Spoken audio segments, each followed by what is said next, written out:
Hello everyone, welcome to Stest academy. I hope you are doing well. So आज हम start करेंगे factorization of polynomials. Okay, so in this I will cover identities also. Okay, so factorization can be done by three methods. Okay, so factorization की three methods होंगी जिसको हम one by one कवर करेंगे। Okay, so the first method is by taking the common factor. कैसे solve कर सकते हैं इसको? देखिए, if we have to factorise y square minus x y, then we can do it by taking y common. अब अगर आप इस एक्सप्रेशन को केयरफुली देखेंगे तो क्या लिखा हुआ है? Y square minus x y. It means दोनों ही टर्म का फैक्टर क्या है? y is the factor of both the term. It means we can take y is common. So ये क्या आ जाएगा? y in bracket y minus x. It means क्या किया हमने? y को कॉमन ले लिया। इट मीन्स ये y और y माइनस एक्स क्या आएंगे? They are the factors of y square minus x y. Clear? Similarly, if we talk about the next question, तो क्या दिया हुआ है? a mx square plus b mx y। सो इन दोनों में अगर हम कॉमन टर्म देखेंगे तो देखिए लिखा क्या है? a into m x square plus b m x Y.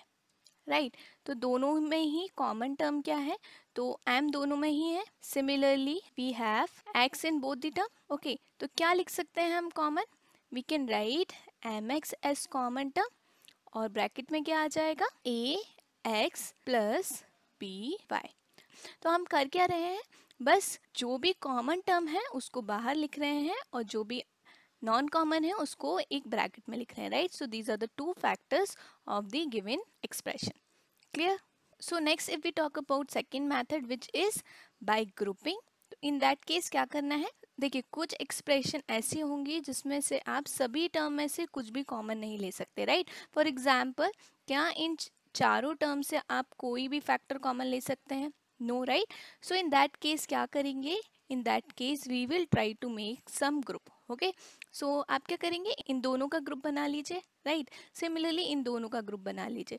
Group कैसे बना रहे हैं? जिससे उन दोनों टर्म में से हम क्या ले सकते हैं? कोई भी कॉमन फैक्टर ले सकते हैं। राइट, सो सिमिलरली ए स्क्वायर माइनस ए सी से हम क्या कॉमन ले सकते हैं? ए।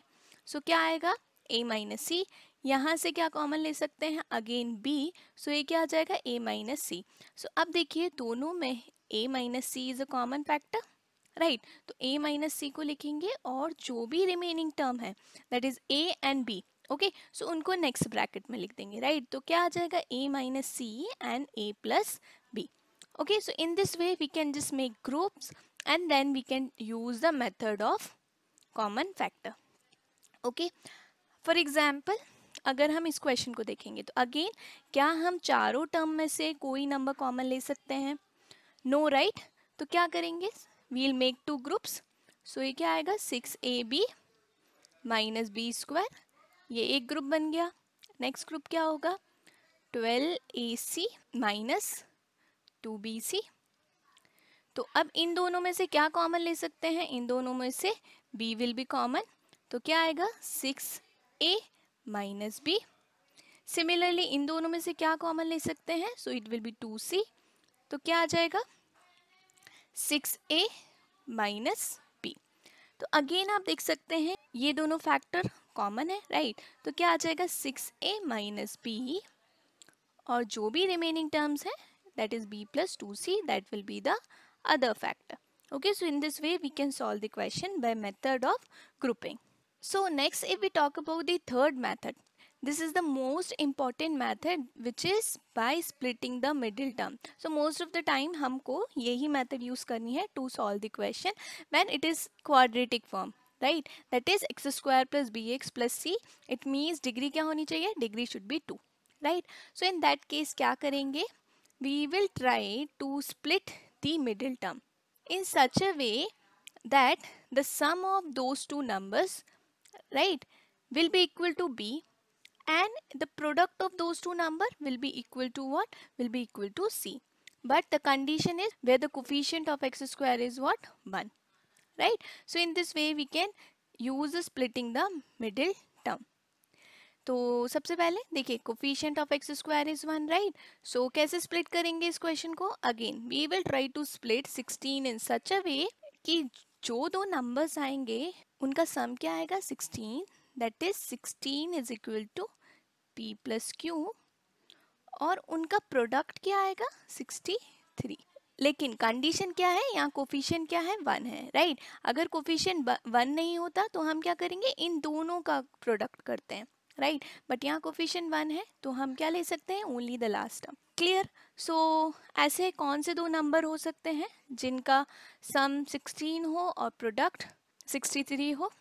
तो इसको क्या लिख सकते हैं, कैन वी चूज 9 + 7? सो देखिए 9 + 7 is what 16 and 9 × 7 is what 63।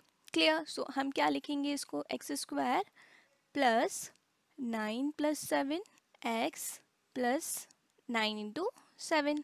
तो अगेन इसको क्या लिख सकते हैं, it will B x² plus 9x plus 7x plus 9 × 7।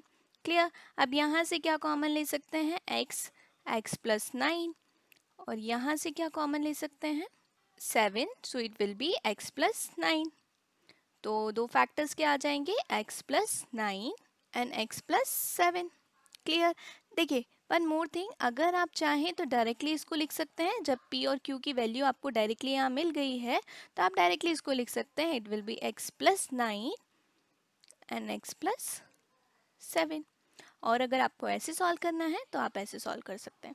Clear. सो इस तरह से हम फैक्टराइजेशन कर सकते हैं using these 3 method. First is taking common factor, second is grouping method, and third is splitting the middle term, and it is the most important method. So now we have 2 question to solve. So again क्या करेंगे, we will try to use splitting the middle term method, right? तो क्या करेंगे, देखिए अब यहाँ पर negative sign है, राइट, तो इसको कैसे स्प्लिट कर सकते हैं, तो उसके लिए आप एक रूल समझ लीजिए कि जब भी अगर आपके ऐसे थ्री टर्म्स लिखे हैं, ओके, तो suppose this is first, this is second and this is third, okay, तो अगर second term and third term are both positive, okay, so in that case जो भी आप दो फैक्टर निकालेंगे वो क्या आएंगे, बोथ पॉजिटिव। सिमिलरली अगर second term is negative but last term is positive, in that case क्या आएगा, both term will be negative. But if second term is positive and last term is negative, तो क्या होगा, one term will be positive and one term will be negative. अब कौन सा positive कौन सा negative होगा, तो remember one thing that bigger number will be positive. Okay, जो भी आप दो नंबर लेंगे उसमें bigger number will be positive. Similarly अगर सेकेंड टर्म और थर्ड टर्म दोनों ही नेगेटिव है तो in that case one term will be negative and one term will be positive. So again bigger number will be what, bigger number will be negative. तो bigger number किस पे depend करता है, on the sign of second term, right. और third term से आप क्या देख सकते हैं, whether the both sign are same और नॉट, ओके। तो देखिए अगर दोनों प्लस हैं तो आप देख सकते हैं साइन दोनों सेम है, दैट इज प्लस प्लस और माइनस माइनस। बट अगर दोनों माइनस है so signs are different. So in this way we can just choose those two numbers. For example if we will try to solve this, देखिए plus and minus, it means ये वाला rule लगेगा that bigger number is positive and smaller number is negative, right. तो ऐसे दो number क्या हो सकते हैं जिसका सम क्या है 3 और प्रोडक्ट क्या है 40, तो ऐसे क्या नंबर ले सकते हैं, तो x² plus 8x minus 5x minus 40। तो देखिए क्या आ रहा है, बिगर number is positive, smaller number is negative, so x plus 8, यहाँ taking 5 as common, so x plus 8, so again x plus 8 is common, so x plus 8 and x minus 5, so these are the two factors. Next if I try to solve this question, तो देखिए दोनों ही term क्या है negative, सो दोनों term negative हैं तो क्या आएगा, one term negative one term positive, but this time bigger number will be negative. तो ऐसे दो टर्म क्या हो सकते हैं जिसका सम -2 आए और प्रोडक्ट -3 आए, तो क्या टर्म ले सकते हैं 3 × 1, राइट। तो क्या लिख सकते हैं इसको, x² minus 3x plus x minus 3, तो क्या कॉमन लेंगे x, so it will be x minus 3, यहाँ 1, so it will be x minus 3, तो x minus 3 and x plus 1 will be the factor. Clear? तो देखिए यहाँ बिगर नंबर क्या आया, बिगर number is negative, smaller number is positive. So in this वे आप पहले sign को देख के क्या गेस कर सकते हैं, which type of two numbers we will get. Okay, so ये क्या किया हमने, ये दोनों क्वेश्चंस जो थे वो क्या थे, क्वाड्रेटिक थे, राइट. अब अगर मैंने एक क्वेश्चन लिया जिसमें क्या है, ये डिग्री इज 3, तो क्या इसमें हम splitting the middle term use कर सकते हैं? No. Now check, can we use regrouping? तो ऐसे कोई ग्रुप बना सकते हैं जिससे सेम कॉमन फैक्टर आ जाए? No, right. So in that case क्या करेंगे, तो जब भी आपको इस टाइप का क्वेश्चन दिखेगा, यूज द फैक्टर थ्योरम. कैसे यूज करेंगे फैक्टर थ्योरम? देखिए लास्ट टर्म क्या है, लास्ट टर्म इज 6. ओके, तो इसके फैक्टर क्या आ सकते हैं, +-1, +-2, +-3 एंड +-6. मैंने किया क्या, मैंने 6 के सारे फैक्टर्स लिख दिए, taking negative and positive both. तो अब क्या करेंगे, we will try to just satisfy which of the number will be the factor. Okay, तो अगर मैंने x इज इक्वल टू 1 लिया, तो अगर ये 0 है तो factor will be what, x-1. तो just put the value of x is 1, so p1 will be what, so it will be 1 cube minus 6 into 1 square plus 11 into 1 minus 6. तो ये क्या आ जाएगा, 1 minus 6 plus 11 minus 6. तो अब आप देखिए ये क्या हो जाएगा, 11 plus 1 will be 12 and minus 6 will be minus 12. So it will be 12 minus 12, that is 0. तो क्या आ रहा है, x की वैल्यू 1 पुट करने पे we are getting remainder as 0. इसका मतलब क्या हुआ, x minus 1 is the factor. Okay, तो मतलब हमें 3 फैक्टर्स में से कितने फैक्टर मिल गए, we got 1 फैक्टर. अब रिमेनिंग फैक्टर के लिए क्या करेंगे, तो रिमेनिंग फैक्टर के लिए we will use the division. Okay, तो डिवीजन के लिए क्या करेंगे, that I have explained you in the previous video. Okay, तो क्या करेंगे, x cube minus 6x square plus 11x minus 6. अब इसको डिवाइड करेंगे, क्या आएगा, x minus 1. So it can be divided by x square, तो क्या आएगा, x cube minus x square. Then change the sign, तो ये फर्स्ट टर्म तो कैंसिल हो सकती है. नेक्स्ट क्या लिखेंगे, it will be minus 5x square plus 11x minus 6. तो अगेन क्या लिखेंगे, minus 5x. तो यहाँ क्या आ जाएगा, minus 5x square, यहाँ plus 5x. तो just change the sign, तो क्या आ जाएगा ये 6x minus 6. तो अब कैसे कर सकते हैं, it's simple, we can divide it by 6. So 6x minus 6. So on changing the sign we'll get remainder as 0. Okay, अब इसका मतलब क्या है, we got the quotient as x square minus 5x plus 6. अब ये जो quotient है वो क्या है, in degree 2. इसका मतलब है इन्हें हम क्या कर सकते हैं, फैक्टराइज कर सकते हैं. तो again we will use the same method, splitting the middle term. तो क्या हो जाएगा ये, देखिए this will be x square minus 3x minus 2x. तो देखिए यहाँ जो लास्ट टर्म है वो पॉजिटिव है, इसलिए है दोनों ही टर्म के साइन क्या आएंगे, सेम आएंगे. So taking x is common, so x minus 3. यहाँ taking minus 2 is common, so it will be x minus 3. तो फैक्टर्स क्या आ जाएंगे, factors will be x minus 3 and x minus 2. तो ये क्या आ गए, these are the remaining two factors of the given polynomial. ठीक है, तो डिग्री 3 थी तो कितने फैक्टर्स आए, 3 factor, that is x minus 3, x minus 2 and x minus 1. So in this way we can solve such kind of question. Okay, तो अब हम क्या करेंगे, we will try to solve all those question using identity. okay, तो देखिए कुछ questions ऐसे भी होते हैं जिनको हम directly identity से solve कर सकते हैं. so I will explain all the identity. तो उन identity का मैं आपको expansion प्लस फैक्टराइजेशन दोनों टाइप के क्वेश्चंस कवर करूंगी, राइट. तो first identity which is the basic identity, most of you might have seen in the previous classes also. तो ये क्या है, x plus y square is equal to x square plus 2xy plus y square. Okay, तो इसको कैसे expand कर सकते हैं, 3x whole square plus 2 into 3x into y plus y square. तो ये क्या आ जाएगा, 9x square plus 6xy plus y square. Okay, तो ये क्या हो गया, हमने फैक्टर से उसको एक्सपैंडेड फॉर्म में लिखा है, राइट। नाउ अगर इसका रिवर्स क्वेश्चन करना है, for example we have the expanded form और उसको क्या लिखना है, in factors, so again we can use the identity. क्या लिखेंगे, देखिए ये क्या है, परफेक्ट स्क्वायर, तो first write the first and the third term, okay. तो जिससे हमें क्या आइडिया लग जाता है कि मिडिल टर्म को हमें कैसे लिखना है, राइट। तो फर्स्ट टर्म क्या आएगा, जेड स्क्वायर, लास्ट टर्म क्या आएगा, 3 स्क्वायर। तो अकॉर्डिंग टू आइडेंटिटी क्या होगा, 2ab, तो 2 इंटू ए इंटू बी। तो चेक कीजिए क्या 6z आ रहा है इनको मल्टीप्लाई करने के बाद, यस 6z आ रहा है, it means we can apply this identity.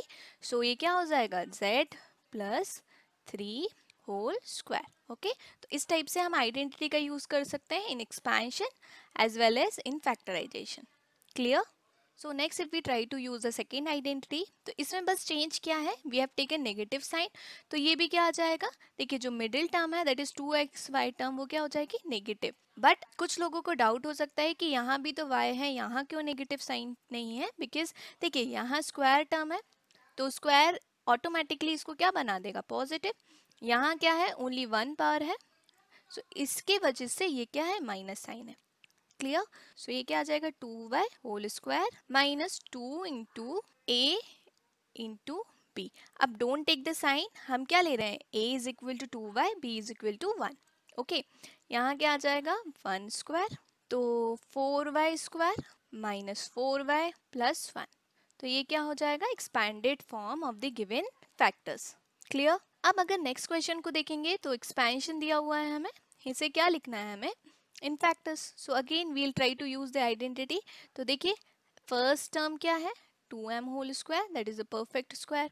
Last term क्या है, 3n होल स्क्वायर। अब we will try to write the middle term, तो ये क्या आएगा, 2ab। अब जरा चेक कीजिए क्या 12mn आ रहा है, तो yes 2 into 2 is 4 into 3 is 12, right. तो इट मीन्स हम आइडेंटिटी यूज कर सकते हैं, क्या आ जाएगा, 2m minus 3n whole square, okay. तो डायरेक्टली हमने क्या यूज कर दिया, x is equal to 2n and y is equal to 3n, okay. Now if we talk about the third identity, तो ये क्या है, difference of square. What we are doing here, we are just doing the difference of square term. तो ये क्या होता है, x minus y and x plus y, so this is the easiest identity. अगर दो ही टर्म्स हैं, दोनों ही क्या है, परफेक्ट स्क्वायर है, it means we can apply this identity, okay. 5x plus 7, 5x minus 7, तो क्या लिख सकते हैं इसको, 5x whole square minus 7 whole square. तो 5x whole square will be 25x square और 7 whole square will be 49, okay. तो 2 स्टेप्स में हमारा आंसर आ गया, क्लियर। अब अगर इसको फैक्टराइज करेंगे, ओके, तो क्या आएगा, देखिए ये क्या है, m raise to the power 4, तो इसको मैं क्या m स्क्वायर होल स्क्वायर लिख सकती हूँ, right, to use this identity. Similarly यहाँ क्या आएगा, n स्क्वायर होल स्क्वायर, इसका मतलब x का वैल्यू क्या है, m स्क्वायर, y का वैल्यू क्या है, n स्क्वायर, तो ये क्या आएगा, m square plus n square and m square minus n square. अब अगर इस क्वेश्चन को केयरफुली देखेंगे तो यहाँ हम फिर से आइडेंटिटी यूज कर सकते हैं, राइट। यहाँ तो आइडेंटिटी अप्लाई नहीं करेंगे बिकॉज पॉजिटिव साइन है, बट सेकेंड फैक्टर में हम फिर से आइडेंटिटी यूज कर सकते हैं। तो ये क्या आ जाएगा, m square plus n square और यहाँ m plus n, m minus n। इस तरह से हम इस आइडेंटिटी को यूज कर सकते हैं इन फैक्टराइजेशन, ओके। तो मैंने आपको दोनों ही टाइप के क्वेश्चन बताए हैं, for expansion as well as for factorisation, okay. Next if we use the fourth identity, अब ये आपको स्प्लिटिंग द मिडिल टर्म जैसी आइडेंटिटी लग रही है, ये सेम वही मेथड है जो कि हम पहले स्प्लिटिंग द मिडिल टर्म में यूज कर रहे थे, राइट। तो क्या है ये, x plus A x plus b is equal to x square plus a plus b x plus a b, okay. तो अगेन वी विल चेक कि फर्स्ट टर्म सेम है क्या, तो yes first term is same, that is 3x, और next two terms क्या है, a and b। So value put करेंगे तो क्या आएगा, 3x whole square plus a plus B, it means 7 plus 5, फिर क्या है x, it means 3x and then product of these two, so 7 into 5। Next क्या आ जाएगा, ये 9x स्क्वायर, देन ये क्या आएगा, 7 plus 5 is 12 and 12 into 3 is 36, ये क्या आ जाएगा 35। So in this way we can solve the question. क्या किया, बस चेक करेंगे सबसे पहले कि फर्स्ट टर्म सेम है क्या. अगर फर्स्ट टर्म सेम है we will use this identity. So next if we try to solve the next question, तो क्या लिखा हुआ है, x plus 8 and x minus 10. तो अब इस क्वेश्चन को देखिए, यहाँ दोनों पॉजिटिव है. इट मीन्स अगर नेगेटिव साइन आएगा तो टेक विथ साइन. ओके, तो क्या आएगा, x square plus a is 8. now b is what, b is minus 10. Okay और प्लस माइनस तो क्या हो जाएगा, माइनस ही हो जाएगा. तो डायरेक्टली इसको क्या लिख सकते हैं, minus 10. X plus 8 into minus 10. तो ये क्या आ जाएगा, X square minus 2x minus 80. Okay, so now if we will solve some more kind of question. अब देखिए ये क्वेश्चन थोड़े से डिफरेंट है. हमें क्या करना है, we have to solve this without multiplication. अब इसमें आइडेंटिटी कैसे यूज़ कर सकते हैं, जो भी मैंने आपको 4 आइडेंटिटीज एक्सप्लेन की, इसमें कैसे यूज़ कर सकते हैं. तो इसमें यूज़ करने के लिए क्या करेंगे, देखिए क्या मैं 107 को 100 प्लस 7 लिख सकती हूँ, yes we can write. Similarly इसको क्या लिख सकते हैं, 100 प्लस 3. तो अब देखिए ये क्या बन गया, ये सेम आइडेंटिटी बन गई जो हमने प्रीवियसली सॉल्व की थी, that is X plus A x plus B. तो हम इसको यूज़ कर सकते हैं. तो क्या आएगा, x square that is 100 square plus a plus b that is 7 plus 3 into x that is into 100 plus a into b that is 7 into 3. Okay, तो हम क्या करेंगे, इस टर्म को ऐसे स्प्लिट करेंगे कि फर्स्ट टर्म सेम आ जाए, that is 100 and 100, so that we can apply the identity. तो अब इसको स्क्वायर सॉल्व करेंगे तो क्या आएगा, 10,000. यहाँ क्या आएगा, 7 plus 3 is 10, so 10 into 100 will be 1000 and this will be 21. तो ऐड करने पे क्या आ जाएगा, 11021. राइट, तो हमने क्या किया, without actual multiplication we have calculated the product. Next similarly इसको कैसे स्प्लिट कर सकते हैं, तो देखिए ये क्या है, 100 प्लस 4. सिमिलरली ये क्या है, 100 माइनस 4. ओके, तो अब ये कौन सा आइडेंटिटी है, both the terms are same और साइन डिफरेंट है. It means a plus B A minus B. तो a plus B A minus B होता क्या है, a square minus B square. तो ये क्या हो जाएगा, 10,000 माइनस 16. तो सब्ट्रैक्ट करने के बाद क्या आ जाएगा, 9984. राइट, तो हम आइडेंटिटी को यूज करके इस टाइप के क्वेश्चंस भी ये सॉल्व कर सकते हैं. ओके, सो इस वीडियो में हमने क्या कवर किया, we try to cover some identity और factorisation using the 3 methods. Okay, so next video में जो कि remaining identity है, we will try to solve question based on that. Okay, and we'll try to learn those identities. So thank you for watching this video. Please like, share and subscribe.